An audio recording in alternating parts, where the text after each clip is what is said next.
voice of peace. Peace is the word, and the voice of peace is the station. We are the voice of peace. Music Radio, the voice of peace. Ya, 103,6 SBB FM, selamat pagi. Salam jumpa buat kita semua di kesempatan pagi hari ini. Senang sekali saya Iwan Silitubun bisa hadir menemani pendengar radio SPB. Dan sudah saya sampaikan dari kemarin hingga pagi tadi juga bahwa kita akan ada program Jaksa Menyapa. Seperti biasa program tahunan kejaksaan, khususnya Kejaksaan Negeri Tobelo dalam program Jaksa Menyapa bekerja sama dengan Radio SPB di kesempatan pagi hari ini hadir kasih intelijen dari Kejaksaan Negeri Halmahera Utara. Ada ada Abang Satya Marta ya. Saya menyapa, selamat pagi Bang Satya, apa kabar? Selamat pagi Bang Iwan. Sehat ya Bang ya? Sehat, alhamdulillah. Iya, di tengah-tengah kesibukan tapi bisa meluangkan waktu untuk hadir di kesempatan pagi hari ini. Dan kita akan menggunakan beberapa menit ke depan, beberapa waktu ke depan kita bicara tentang restoratif justice. Ya, ini kalau orang Tobelo saja bahasa Inggris saja sudah ya, kita masih ada yang paham, ada yang tidak paham. Nah, kita bicara tentang restoratif justice, tapi sebelumnya saya mau mempersilahkan dulu nih Abang Satya yang memperkenalkan diri, karena biasanya tahun-tahun kemarin yang lain kasih intelijen yang lain, tapi kali ini hadir Bang Satya. Bagaimana perkenalan dirinya dulu Bang? Baik, terima kasih Bang Iwan. Perkenalkan dulu Bang Iwan, saya bukan kasih inter tapi mewakili kasih inter. Okay. Mohon maaf ya pendengar. Iya, saya jaksa di bidang intelijen. Saya bernama Satya Marta SHMH. Saya baru berpindah tugas di sini Bang Iwan. Baru 6 bulan di sini. 6 bulan. Tapi Bang Iwan, sebelum kita bercerita banyak tentang RJ, Restoratif Justice, kita mengucapkan selamat ulang tahun dulu buat Bayangkara ke-76 ya. Buat keluarga besar Kepolisian Republik Indonesia, khususnya wilayah Kapolda Maluku Utara, dan terkhususnya lagi Kepolisian Resor Halmahera Utara. Iya, betul. Semoga tetap presisi, bersinergitas dan tetap presisi. Iya, baik. Nah, 6 bulan di sini ya, Bang Satya. 6 bulan bekerja di sini, tentunya ada hal yang baru, suasana yang baru, makanan, cuaca dan lain-lain. Ini ada cerita-cerita. Tentu Bang Iwan, banyak perubahan sampai sini. Tapi saya nyampe di sini, masyarakat di sini nih penuh dengan kebahagiaan. Penuh senyum tawa, nyapa. Ya, saya merasa sini dianggap sebagai keluarga Bang Iwan. Oke. Nah, kita bicara tentang ini Bang, restoratif justice RJ. RJ ini kan, kalau bisa menggambarkan sedikit Bang, ini RJ ini apa maksudnya? Oke, baik Bang Iwan. Ini merupakan suatu terobosan baru dari Jaksa Agung, di mana di saat sekarang ini semua perkara tidak lagi hanya berakhir di belenggu jeruji besi. Kita di sini menghadirkan sebuah penyelesaian perkara di luar persidangan. Kami jaksa berdasarkan Peraturan Jaksa Agung Republik Indonesia Nomor 15 Tahun 2020 memberhentikan penuntutan berdasarkan keadilan restoratif. Artinya adalah menyelesaikan perkara apabila terdakwa dan korban itu sama-sama pengen berdamai. Ada kesepakatan dulu Bang Iwan, bukan dipaksa tanpa syarat. Artinya korban menerima maaf dari terdakwa, dan terdakwa meminta maaf kepada korban. Dan itu ada beberapa ketentuan tertentu saja Bang Iwan. Bukan semua perkara bisa di restoratif justice. Hanya perkara-perkara yang ketentuan pasal 5 itu dalam perja itu mengatakan, yang pertama itu sebuah hukuman pidana yang di bawah 5 tahun. Iya, syaratnya 5 tahun, di bawah 5 tahun ya. Di bawah 5 tahun. Yang kedua, yang tidak menimbulkan kerugian bagi korban tidak lebih dari 2.500.000. Yang ketiga, si pelaku pertama kali melakukan perbuatan pidana. Jadi baru pertama kali, bukan hanya bukan residivis, hanya pertama kali melakukan tindak pidana. Kalau kayak begitu kan residivis, ulang-ulang. Iya, kalau ulang-ulang nanti terus diresolve, wah bahaya juga. Iya, baik. 3 itu saja Bang ya? Iya, hanya 3 itu saja yang penting. Iya, nah artinya bahwa siapa sih kalau ada yang namanya konflik atau apapun itu kan sebenarnya setiap masalah itu sebenarnya bisa diselesaikan secara baik-baik ya. Benar, Nah, benar. ini yang mungkin menjadi latar belakang Kejaksaan Republik Indonesia lalu lewat Kejari untuk menerapkan program ini ya. Benar Bang Iwan. Jadi begini Bang Iwan, Indonesia yang memiliki banyak budaya ini, sebenarnya restoratif justice sih sudah ada dari setiap adat-adat budaya di Indonesia, dari Papua, Bali, Minangkabau, Toraja, semua itu sudah menerapkan mufakat, musyawarah mufakat. Artinya apa? Itu didamaikan, setiap permasalahan yang terjadi itu didamaikan dulu di adat suku Iya, kalau masing-masing. adat ya. Iya. Adat Itu ya. setipe Bang Iwan. Restoratif itu setipe dengan perdamaian dalam suku-suku adat dalam secara musyawarah gitu. Iya. Bukan hanya harus bermasalah kepolisian terus dipenjara, tidak, kita nanti bisa membantu lah untuk memfasilitasi Pak. Itu yang dikenal dengan jaksa fasilitator. Iya. Nah di sini ya saya sendiri pernah berpengalaman di Tobelo langsung Pak. Di Tobelo Iya, sudah Bang Iwan. pernah menangani Sudah. masalah ya tentang RJ ini juga ya. RJ juga. Nah ini tadi kan disebut Bang Satya bahwa kita oke lah belajar dari budaya kita, tiap-tiap suku memang menyelesaikan segala permasalahan itu dengan adat ya. Nah tapi lambat laun kan adat itu jadi hilang kan, makanya kejaksaan mungkin menghidupkan kembali suasana itu dengan melihat tentang hal-hal ini ya. Iya benar. Ya, Jadi begini Bang Iwan, kejaksaan ini berpikir ke depannya itu tidak lagi hanya mempidanakan orang, Iya. tapi bagaimana mengembalikan ke keadaan semula, Iya. seolah tidak pernah terjadi suatu tindak pidana. Benar. Gitu. Karena orang takut loh Bang kalau bicara, waduh kejaksaan bahaya nih kalau kejaksaan apalagi sudah mulai melakukan penyelidikan. Orang kan jadi panik gitu. Orang jadi panik kalau bicara kejaksaan, diperiksa kejaksaan, dipanggil kejaksaan. Padahal sebenarnya ada RJ ini yang artinya enggak apa-apa pemanggilan untuk menyelesaikan masalah-masalah itu ya. Benar. Jadi Bang Iwan, semua perkara yang telah sampai dari polisi ke kita, apabila itu dikatakan lengkap P21, kita akan memanggil semua pihak, Iya. termasuk korban. Iya. Kan karena satu sisi tersangka sudah di dalam tahanan toh. Tapi bukan hanya mereka berdua saja, tapi juga keluarga, pemuka adat atau yang dikenal kepala desa atau pemerintah daerah untuk menengahi juga, menyaksikan untuk perdamaian itu. Ada segala ketentuan. Saksi-saksi gitu. Harus saksi, tidak bisa hanya berdua saja. Jadi hal itu pertama menghindari stigma negatif dari masyarakat. Jadi masyarakat itu tidak lagi takut lah untuk berteman dengan kita. Iya, itu memang itu ya. Kalau mau bilang tadi saya sampaikan bahwa orang kan jadi panik atau jadi takut kalau berkaitan dengan kejaksaan. Ini sudah dapat panggil pasti ada masalah. Bahkan orang akhirnya takut untuk bersaksi, menjadi saksi. Biasanya kalau orang takut tuh ada sesuatu. Iya, biasanya kan ada sesuatu, aduh dipanggil. Tapi yang terjadi di Tobelo kan abang sudah ada di sini kurang lebih 6 bulan. Kasus-kasus tentunya sudah pernah saya tidak perlu mau meminta sebut kasus apanya, tetapi ya pengalaman menangani kasus yang RJ ini yang di Tobelo.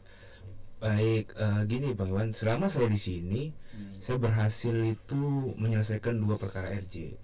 Yang pertama dari kepolisian sektor Loloda Utara, dan terakhir baru kemarin nih Bang Iwan.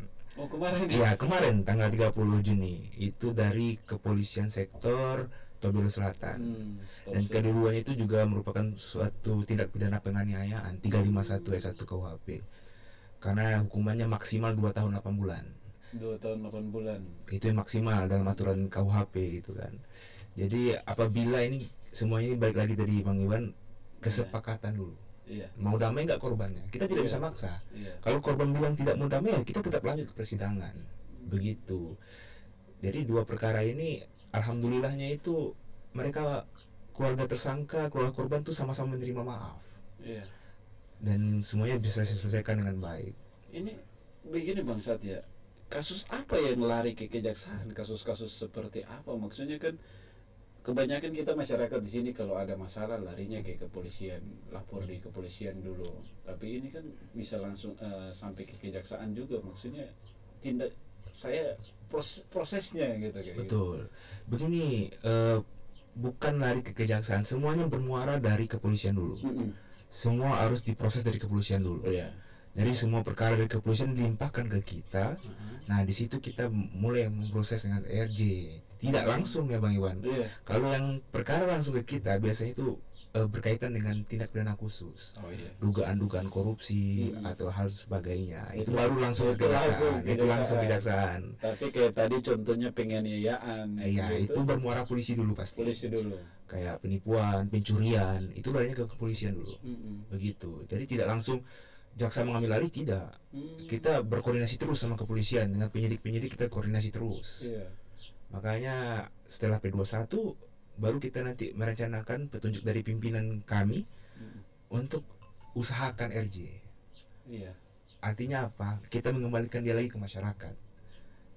Kan karena kita tahu, masyarakat juga pun tahu nggak enak hidup dalam jeruji besi gitu. Iya. Saya pikir karena terlalu full nantinya tempatnya. Tapi ini Bang, setiap daerah itu memiliki karakter orangnya yang beda-beda. Benar. Artinya apa yang Bang Syati alami di tempat sebelumnya dengan di sini kan tentunya menghadapi orang yang karakter yang beda-beda ini kan bagaimana caranya? Benar Bang Iwan. Di sini saya menemukan satu hal yang baru. Seperti acara pesta di sini orang baronggeng ya. Iya, Istilah saya orang baronggeng sambil minum minuman. Nah, ini memang di sini legal minuman Bang Iwan. Iya. Tapi dampak setelah itu. Nah, rata-rata penganiayaan yang dua ini efek dari minuman alkohol. Akibat dari cap tikus. Kalau sini orang kenal cap tikus. Bang Iwan. Captikus. Jadi efeknya itu tidak mengontrol lagi emosi dan pikiran dari si pelaku. Rata-rata penganiayaan di sini rata-rata efek itu awalnya pasti karena alkohol begitu. Itu hal baru bagi saya karena di daerah saya di Sumatera Barat, saya asli Bukit Tinggi. Daerah saya itu mengharamkan itu Bang. Iya. Karena kita sana tuh mayoritas kan, Iya. mayoritas kita muslim begitu. Ya itu sih hal baru di sini yang menyebabkan wah keunikan daerah sini. Selain dari goyang tobelonya. Tapi keras ya Bang, di sini ya. Keras itu relatif. Relatif ya, Bang, ya. Relatif. Kita pun juga punya nada keras juga di daerah sana Iya. kan. Jawa pun juga ada kemampuan berbicara keras. Tapi orang kan gini Bang, kalau menangani kasus yang sudah kemarin dan beberapa hari yang lalu, artinya bahwa adakah kerinduan dari masyarakat di sini kalau setiap permasalahan itu diselesaikan dengan damai kayak gitu? Boleh-boleh saja. Kalau masyarakat menginginkan damai, ya balik lagi, korbannya mau damai nggak? Oh, Korban. Kita berpedoman sama korban. Kalau si korban mengikhlaskan atau memaafkan apa yang dilakukan tersangka, silakan. Kita akan menerima dengan lapang dada untuk merestoratifkan.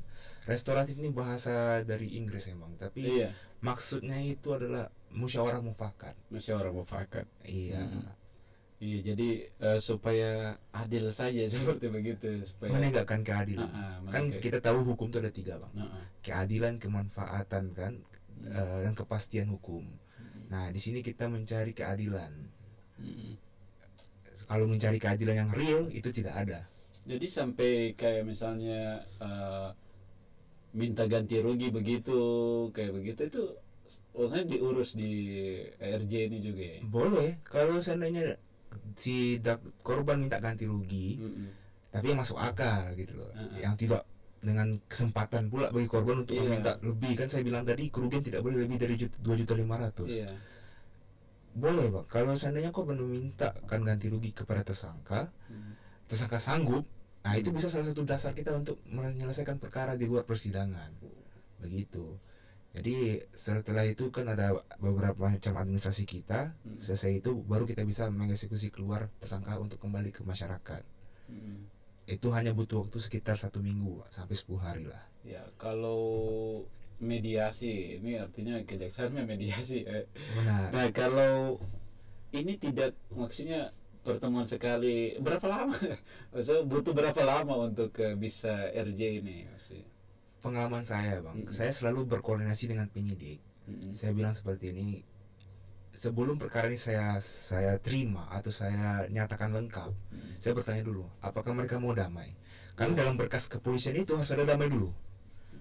Kalau di dalam itu sudah ada damai, itu sebagai dasar pertama dulu Bang. Landasan pertama itu damai di kepolisian dulu. Tapi karena berkas polisi sudah sampai sama kita, dari berkas itu kita tanya lagi sama penyidik, mau nggak orang ini berdamai? Kata polisi misalnya mau.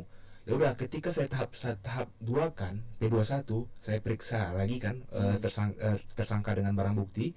Ketika itu pula saya panggil semua keluarga. Selesai tahap 2, kita panggil keluarga, kita dudukkan.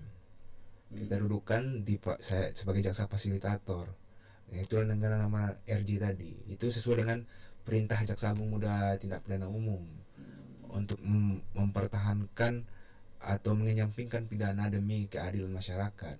Jadi itu prosesnya cepat. Kalau pengalaman saya cepat, Pak. Saya cuma butuh 7 hari. Tergantung situasi. Iya, tergantung situasi. Kadang nanti berpikir korban nggak mau lagi menerima maaf atau terpaksa, saya tidak mau juga itu. Kan. Yang penting korbannya ikhlas memaafkan. Iya, karena biasanya kan korban-korban ini kan kadang dibawa tekanan, kadang keterpaksaan, sehingga ya mereka mau aja, tapi pas di luar ya tidak ikhlas gitu. Ini kan tiap orang punya punya karakter yang beda-beda, apalagi si korban ini biasanya. Betul. Saya selalu gini Bang Iwan, saya selalu mengedepankan hati nurani. Saya tanyakan hati ke hati dulu. Sebelum mulainya perdamaian, saya tanyakan dulu masing-masing tersangka, masing-masing korban, gimana mau berdamai atau tidak. Dari hati ke hati. Dan berpikir rasa kasihan. Saya mengharapkan rasa kasihan dari korban timbul. Iya. Sejauh ini yang maksudnya dari tempat sebelumnya dengan di sini, kasus yang ditangani itu penganiayaan saja, ada tidak maksudnya kayak misalnya perselisihan tanah kayak gitu? Karena di Tobiro biasanya perselisihan tanah juga banyak loh. Bisa Bang. Kalau masalah perselisihan tanah yang belum jelas asal usulnya ya, atau tanah yang nggak ada surat-suratnya, bisa datang ke kejaksaan. Itu nanti di bawah arahan dari Kasih Datun, Kasih Perdata dan Tata Usaha Negara. Nah di situ kita akan mediasi juga. Itu berbeda warna lah. Kalau kita berbicara RJ itu berwarna merah, kalau Datun berwarna kuning. Tapi kalau seandainya itu ketemu nanti ada permasalahan tanah, silakan datang ke kejaksaan. Kita menerima setiap pengaduan masyarakat tentang tanah. Itu kita akan melakukan mediasi. Mediasi itu dengan cara mendudukkan para pihak di bawah pimpinan Kasih Datun. Itu juga salah satu tupoksi kita Bang Iwan. Iya, jadi kalau RJ ini penanganan kasus-kasus apa saja? RJ ini hanya pidana umum. Seperti pencurian, penganiayaan, KDRT juga.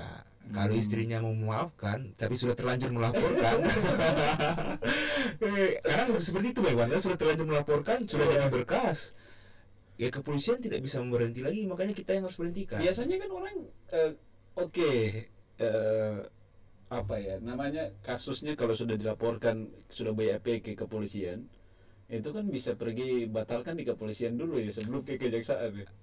Boleh dibatalkan di kepolisian sebelum kepolisian menyerahkan SPDP ke kejaksaan. Itu boleh tahu udah waktunya waktu polisi menyerahkan ke kejaksaan itu lama ya? Atau itu gini dalam waktu yang secepat? Saya jelaskan sedikit.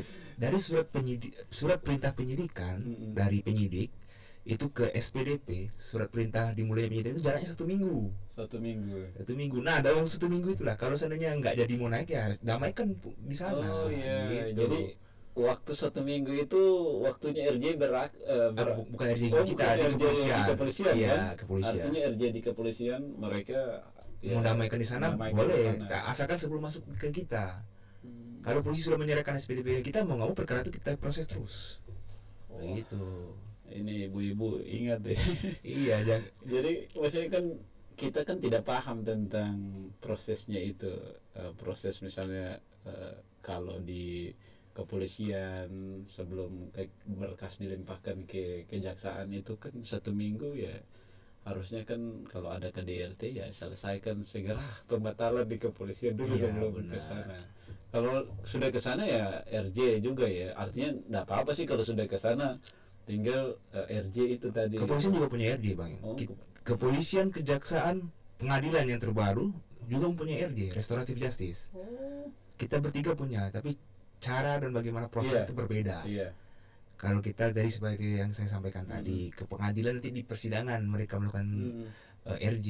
Kalau Iya. kepolisian ya itu tadi saya bilang kan sebelum melimpah ke kita. Iya.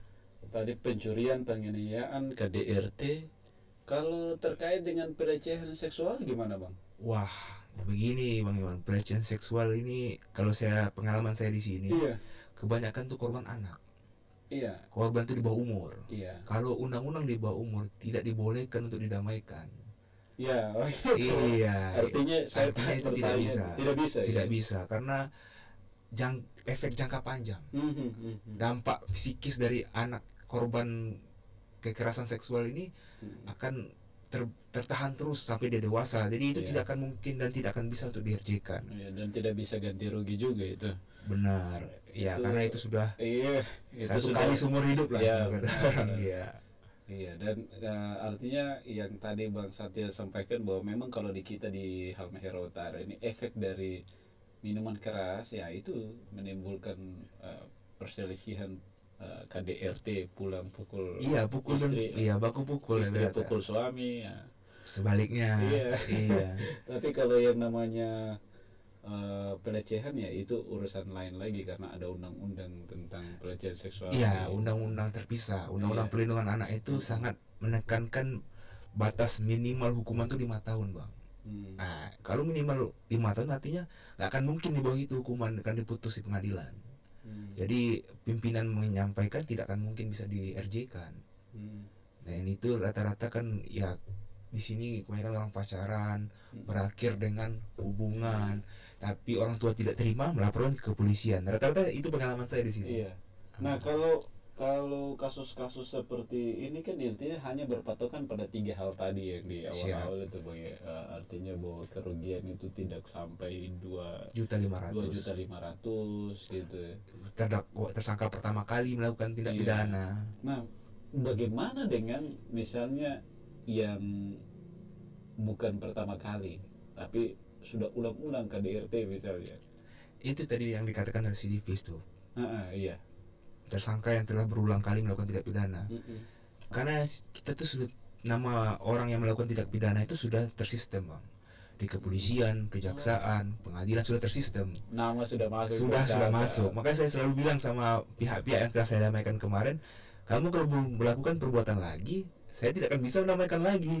Karena sudah berulang-ulang. Karena itu database Indonesia. Iya. Data kepolisian itu Indonesia, kejaksaan pun data Indonesia, pengadilan juga demikian. Jadi Oh, jadi kalau kita buat kasus di Tobelo begini, tapi kalau kita ke misalnya ke daerah Sumatera atau kemana kita buat kasus di sana tetap tetap data terbaca. database itu namanya tercatat seluruh Indonesia. Aduh. Oh, ini siapa namanya nih, si A dulu pernah membuat tindak pidana di Tobelo, karena ada masalah di Kalimantan. Iya. Misalnya seperti itu, ya datanya akan terus ada, tidak akan hilang Oh, iya. dari sistem. Makanya saya bilang nggak akan bisa orang menyangkal dia itu residivis. Iya. Seperti itu, Bang Iwan. Waduh.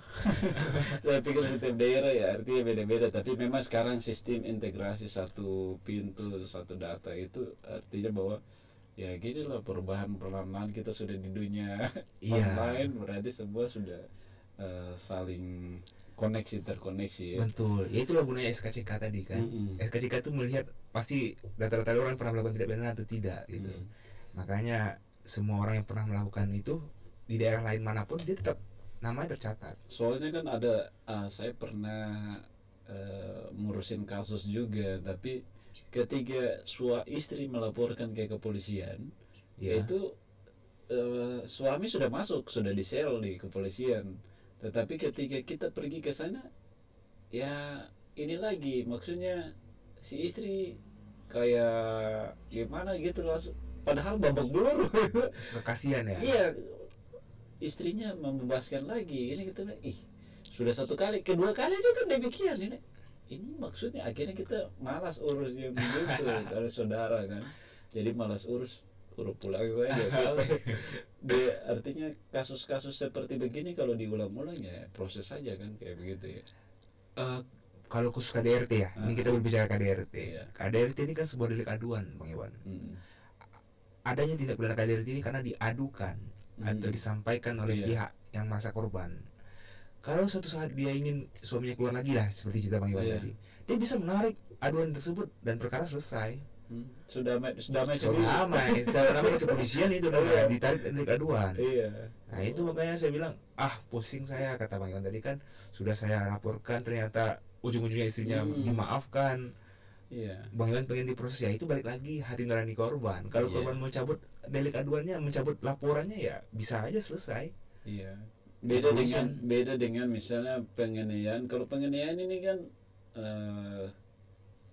itu tidak, yang korban-korban itu kadang ya tidak terulang-ulang, dia korban terus gitu.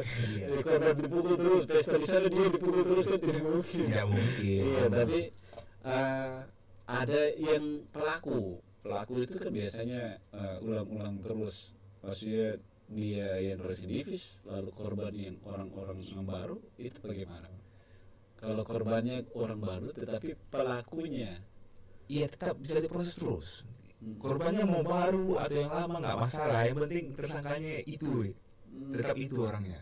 iya. Itu yang dikatakan residivis, kita bukan berpatok lagi ke korban, tapi ke tersangka, bukan ke bukan korban, bukan. Saya pikirnya ke korban dari Bukan. tadi. Misalnya tersangka itu, Iya. tersangkanya A melakukan perbuatan ke B, Iya. besok ke si C, Iya. si ke D, yang jadi utama residivis itu si A, si tersangka. Iya, saya tadi fokusnya ke ini korban gitu. Padahal kita salah ya, harus Korban itu nanti itu di proses RJ. Proses itu memang fokusnya ke korban, tapi kalau masalah residivis itu berbicara tersangka. Mau sekarang dia penganiaya, 2 tahun lagi dia mencuri, itu residivis. Pengulangan tindak pidana kan, dia pernah melakukan itu, baru fokusnya ke tersangka. Itu perbedaannya RJ tadi sama residivis gitu. Jadi RJ itu jangan sampai ke tahap Persidangan. persidangan. Karena kalau sudah masuk persidangan, otomatis berakhir dengan jeruji besi. Berarti RJ-nya tidak berjalan dengan baik kalau gitu. Kalau Iya, kalau tidak sepakat ya. tidak sepakat. Kalau Oh, tidak iya. sepakat. Misalnya di dalam kesepakatan itu tidak ada kesepakatan, itu naik tingkat gitu. Iya, kita tetap melanjutkan proses pelimpahan ke pengadilan. Karena bagaimanapun hak orang kita Iya. kita tahan kan. Iya. Kita menimbang HAM tadi, karena orang kita Iya. tahan, orang juga butuh kepastian. Nah, oleh sebab itu kalau seandainya RJ tidak berhasil, ya kita segera melimpahkan ke pengadilan untuk disidangkan agar titik hukumannya jelas Iya. dan tidak menjadi belenggu pemikiran lagi bagi si tersangka. Butuh berapa kali untuk duduk bersama menyepakati kesepakatan itu di RJ? Benar, baik. Gini Bang Iwan, untuk RJ ini jika pertama gagal, kita bisa ulangi lagi sampai 3 kali dalam waktu paling lama 14 hari. 14 hari. Iya, 2 minggu berarti. 2 minggu. Karena tahanan kita itu yang dari kepolisian pindah ke kita itu 20 hari. Ditahan di kejaksaan. Iya, kalau artinya sudah limpah dari polisi ke kejaksaan itu tahanan jaksa. Masuk sel di situ di Bukan sel kita, tapi kita titip ke lapas. Kita titip ke lapas. Iya, dititip di lapas tapi tahanan kejaksaan. Tapi namanya tahanan jaksa. Iya, tahanan jaksa ya. Tahanan jaksa. Itu waktunya 20 hari, Bang Iwan.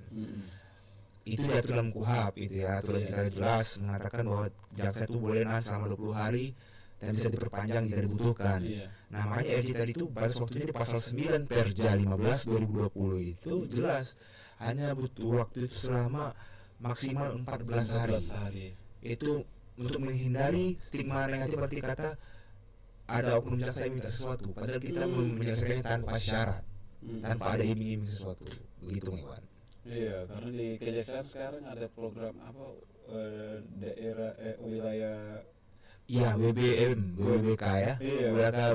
Bebas korupsi, bebas melayani ya. Iya, Jadi, benar. kalau di kejaksaan, terus di pengadilan, di kepolisian Lapas juga. Iya, itu sudah iya. Proses WBK. Iya, sehingga kita tidak usah ragu lagi kalau soal korupsi di wilayah-wilayah hukum seperti itu kan. Benar Bang Iwan. Itu sudah aman, di luar itu sudah Benar. haram namanya. Iya. Tapi perlu dicatat sedikit Bang Iwan. Walaupun ini selesai perdamaian di kejaksaan, Iya. kita harus melimpahkan lagi ke Jakarta. Jauh dong, Bang. Iya. Maksudnya dari Tobielo pelimpahan ke Jakarta. Iya, kita rapatkan di Jakarta, Bang Iwan. keputusan akhir itu di Jaksa Agung Muda Pidana Umum. Jadi kasus yang di Tobelo ini dilimpahkan ke Jakarta. Iya, untuk disidangkan lah. Intinya jaksa yang sidang di depan Jaksa Agung Muda Pidana Umum. Nah, di sini masih ada problem lagi. Berhasil atau tidak berhasil? Kalau kata Jaksa Agung Muda disetujui, maka perkara ini selesai dan dibebaskan segera tersangkanya. Tapi kalau pendapat dari Jaksa Agung Muda Pidana Umum tidak disetujui, otomatis tetap limpah persidangan sekalipun kita damai di kantor kejaksaan. Jadi ini bukan sebuah janji, Bang Iwan, tapi sebuah proses juga. Iya. Kenapa itu harus melalui Jakarta? Karena pimpinan pusat tidak mau adanya oknum jaksa yang memaksimalkan kesempatan ini untuk mencari cuan. Nah, itu. Iya. Karena memang kalau sekarang kan orang kebanyakan tidak mau, ya artinya kalau ada masalah gitu kadang cuan main aja nih biar Iya, benar. prosesnya beres selesai gitu. Makanya saya selalu menyampaikan ke keluarga, Bang Iwan, ke keluarga tersangka dan korban, saya bilang begini, sekalipun kita damai di sini, saya tidak bisa berjanji akan berhasil. Saya harus menyidangkan ini ke pimpinan pusat untuk disetujui atau tidak. Kalau disetujui, alhamdulillah besoknya bisa bebas. Kalau tidak, ya kita tetap limpah ke persidangan, begitu, Bang Iwan. Bukan keputusan di tangan kita, bukan juga keputusan di tangan Kejaksaan Tinggi Maluku Utara, tapi Jaksa Agung Muda Tindak Pidana Umum, begitu, Bang Iwan. Di Jakarta. Itu kita akan melakukan sidangnya melalui virtual. Iya. Dunia sekarang sudah canggih, jadi tidak perlu ke Jakarta maksudnya. Tapi kalau nggak ada COVID ke Jakarta lumayan juga. Jadi kayak gini, jalan-jalan karena sejak COVID tidak jalan-jalan di Tobelo terus ya. Iya, kalau tadi 2 minggu atau 14 hari terus tersangka jadi tahanan kejaksaan. Selama 14 hari itu ya kalau korban ya lebih cepat sebenarnya lebih bagus ya. Lebih bagus. Korban cepat ya kan, kita pun cepat juga menyelesaikan administrasinya. Iya. Balik lagi, Bang Iwan, kita tidak bisa memaksakan. Iya. Tidak bisa harus mengisyaratkan sesuatu kepada korban. Itu balik lagi ke hati nurani korban.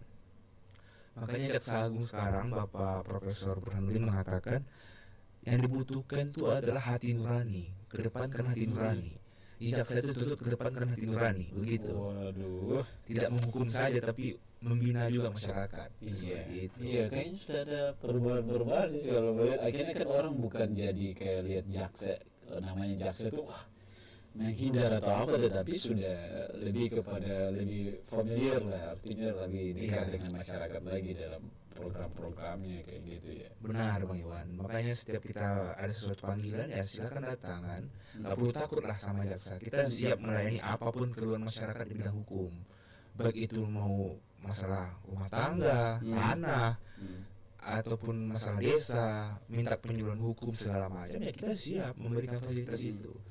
Makanya tidak perlu ragu untuk berteman baik dengan jaksa. Baik kita hadir di sini sebagai jaksa menyapa untuk menyampaikan ke seluruh masyarakat Tobelo, kita di sini hadir dalam melayani dan mengayomi masyarakat yang membutuhkan bantuan hukum secara gratis.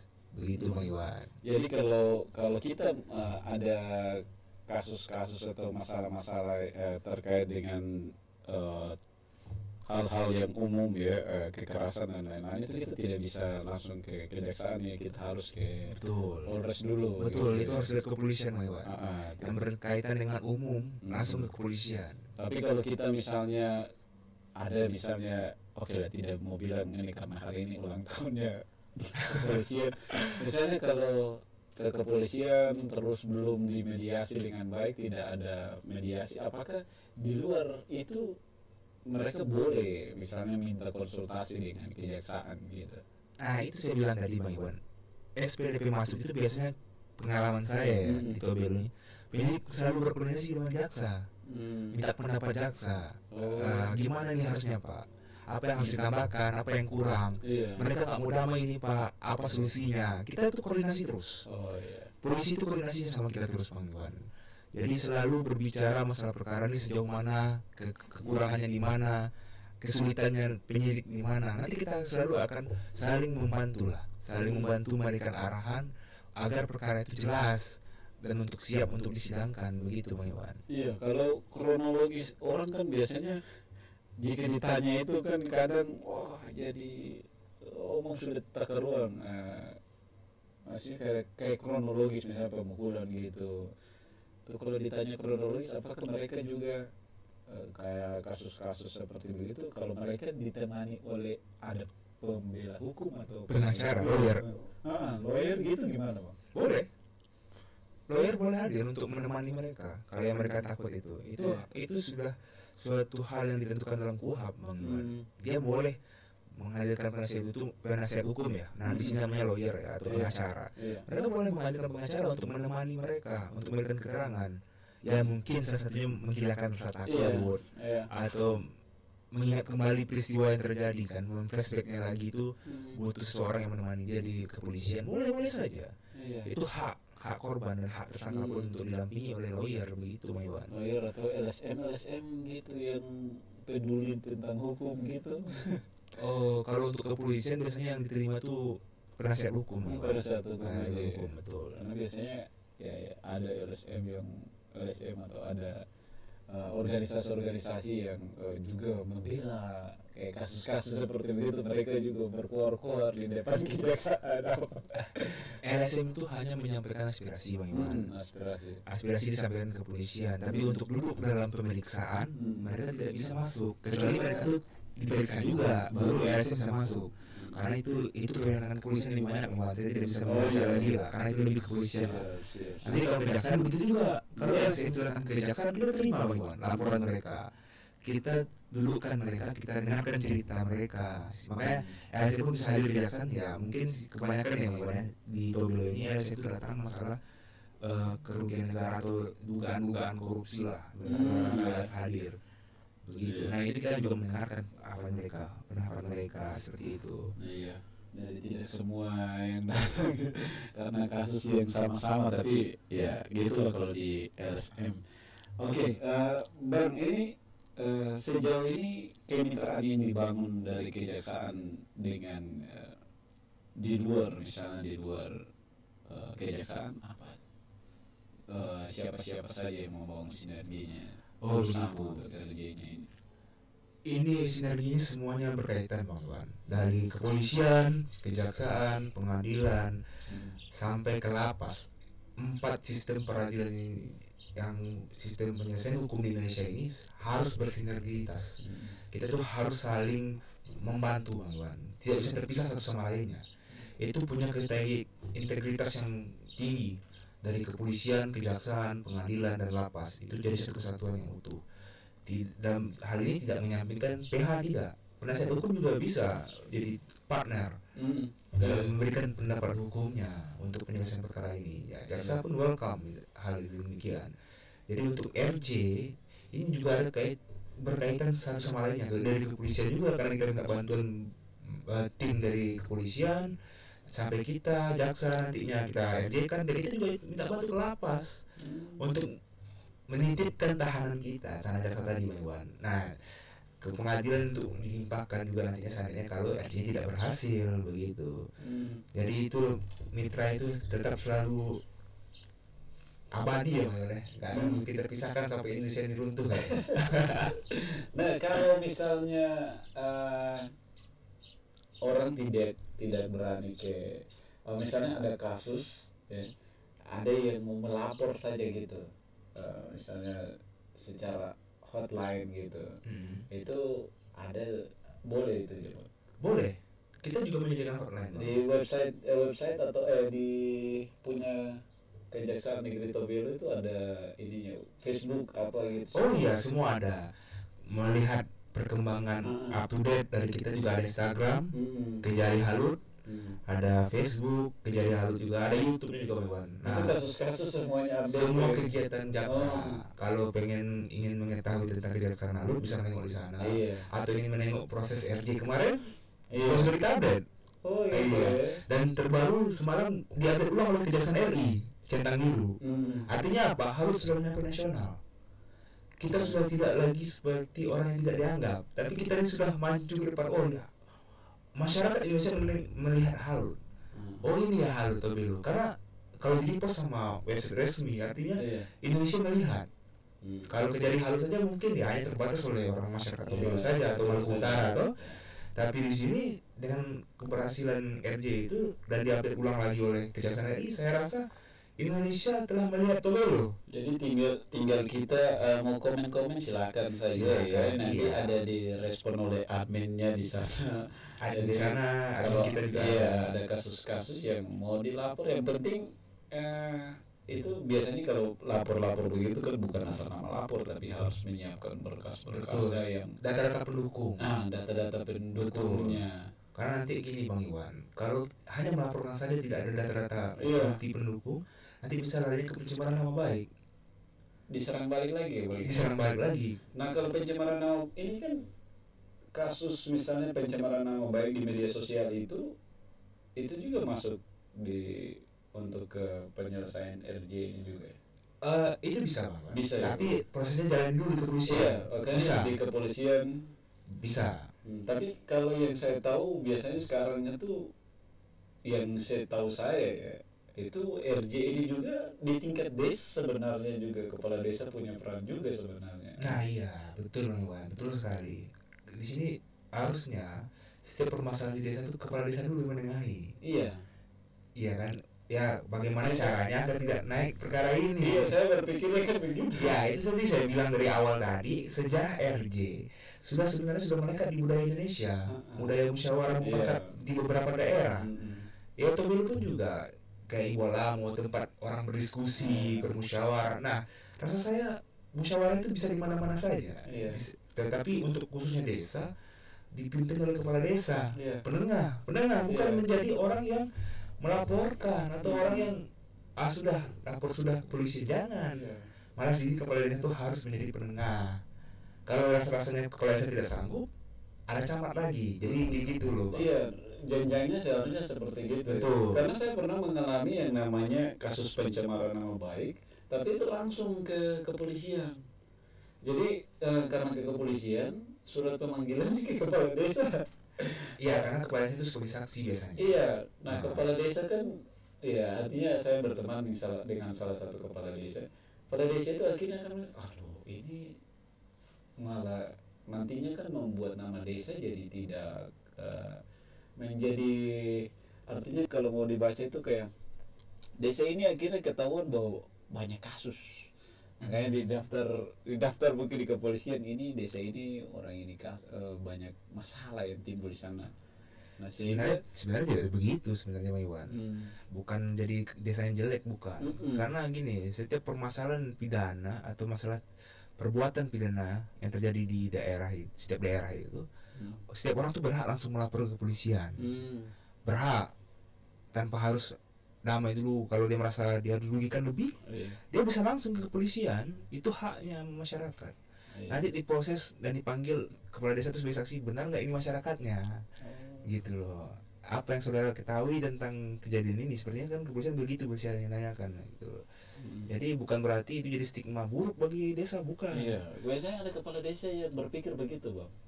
Iya. Iya. Saya bertemu dengan beberapa kan, bilang, aduh, ini lewat kita lagi ya, kepolisian panggil lagi jadi Benar. saksi. Jadi sebenarnya saksi itu Bang Iwan, gunanya itu untuk mengungkap peristiwa atau mengungkap kepastian unsur pasal-pasal. Jadi ketika kepolisian kurang saksi, bisa-bisa perkara itu tidak jelas. Nah itu kan berakibat sebagai malhukum. Kalau yang kayak begitu bagaimana? Apakah kepolisian berhak memeriksa yang bersangkutan itu? Berhak, polisi berhak untuk melakukan penyidikan ke mereka. Karena dia bikin kerja saja kayak. Karena ujung-ujungnya nanti polisi minta pendapat kita demikian. Kita yang menyuruh kepolisian nanti minta tolong sama mereka untuk dihadirkan saksinya ini, saksinya A, B, C. Ya kita harus dijalankan. Itulah tadi hubungan solidaritas. Kalau misalnya kepolisi bilang nggak bisa, dan maaf kalau misalnya kepala desanya tidak bisa, kepolisian harus memberikan, mau nggak mau kepala desa harus korporatif lah, memberikan keterangan begitu. Nah itu nanti kalaupun kesusahan, kepolisian pasti melapor ke kita, Pak susah saya memeriksa kepala desanya, saya tetap akan memberi petunjuk. Kalau perlu panggil kepala desanya ke kantor saya. Kenapa tidak memberi keterangan? Artinya apa? tidak perlu takut memberikan keterangan yang benar. Iya. Yang benar itu tidak perlu takut. Orang kan takut bersaksi, Bang. Benar. Hampir kebanyakan kalau zaman sekarang itu kalau orang lihat sesuatu menghindar gitu. Maksudnya sudah lihat, memang dia lihat, tetapi kalau ditanya saksi tidak mau bersaksi. Iya, karena gini Bang Iwan, siapa saja ya, termasuk kita pun atau Bang Iwan pun nanti dipanggil ke kepolisian, wah langsung merasa di depan orang Iya. berbaju dinas takut ya, gercep gitu kan. Cuman itu hal biasa Bang Iwan. Kalau kita jelas mengetahuinya, mendengarkan, jadi dan tidak pernah itu mendengarkan, melihat Iya. peristiwa pidana tersebut, ya sampaikan saja di kepolisian untuk dimintai keterangannya. Ya cuman hanya mental melihat baik Iya. di dinas memang bikin Itu orang-orang yang jadi bagi down. kita di sini kan ya rasanya seperti begitu yang dirasakan. Iya saya paham ya. Karena saya pernah dulu waktu daerah saya sebelumnya saya meriksa orang sampai nangis. Karena ibu-ibu kan. Ya saya kalau orang sudah nangis saya istirahatkan sebentar sudah. Iya. Karena kenapa begitu? Berarti ada sesuatu yang salah sama dirinya. Ya kan, kenapa dia bisa nangis? Saya nggak perlu memeriksa orang tuh dengan keras, tidak perlu. Yang penting sesuai arahan aja, sesuai cerita alurnya kayak gimana. Saya ikutin alur mainnya. Iya. Dan saya rasa kepolisian kayak gitu juga. Mereka tuh ikutin alurnya. Mereka berjalan sesuai SOP. Begitupun juga dengan jaksa. Kita Iya. berjalan dengan SOP, Bang Iwan. SOP itu ya. Iya. Kadang kan orang tidak paham tentang SOP, kita masyarakat kadang tidak paham tentang SOP, malah kita malah menyerang bilang ini salah padahal ya sudah sesuai dengan standar. Betul, sesuai standar. Prosedurnya itu ya. Betul. Intinya semua 4 lembaga negara penegak hukum Indonesia tadi itu tidak ingin menzulimi masyarakat. Iya. Kita tuh sama semuanya. Kita di sini ingin memberikan yang terbaik bagi negara dan bangsa. Iya. Itu tujuannya Jadi- semua aparat hukum ini. Jadi kita kan sebenarnya saling mendukung saja, Betul. saling berkolaborasi dengan baik dengan pihak-pihak hukum, penegak hukum. Jadi kalau dengan begitu kan artinya daerah kita jadi aman, tentram. Aman dan tentram. Tidak ada lagi main Iya. hakim sendiri toh. Iya. Ah, Ya, ini kan karena betul menghindari yang namanya main hakim sendiri nih, kalau ini keroyok rame-rame.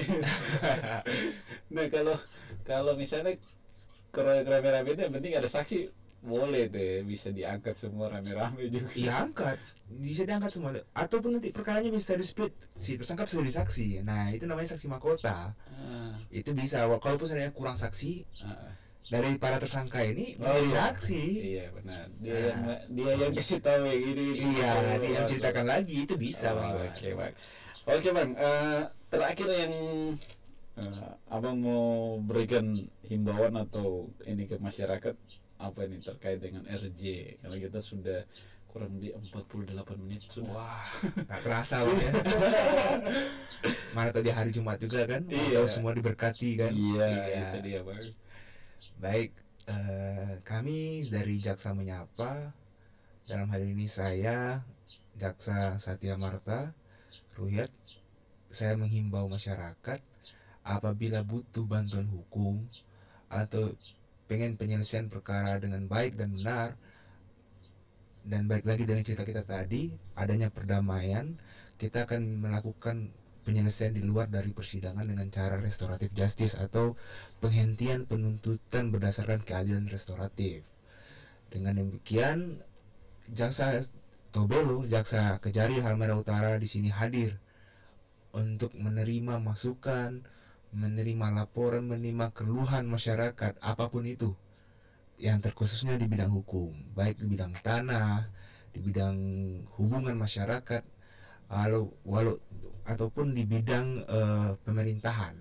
Kita siap menerima setiap laporan atau pengaduan masyarakat, dan terutama nih pesan saya Bang Iwan, laporkan informasi-informasi yang tidak benar yang mengataskan nama kejaksaan dalam hal meminta sesuatu. Karena di sini kita tidak pernah melakukan hal tersebut di luar.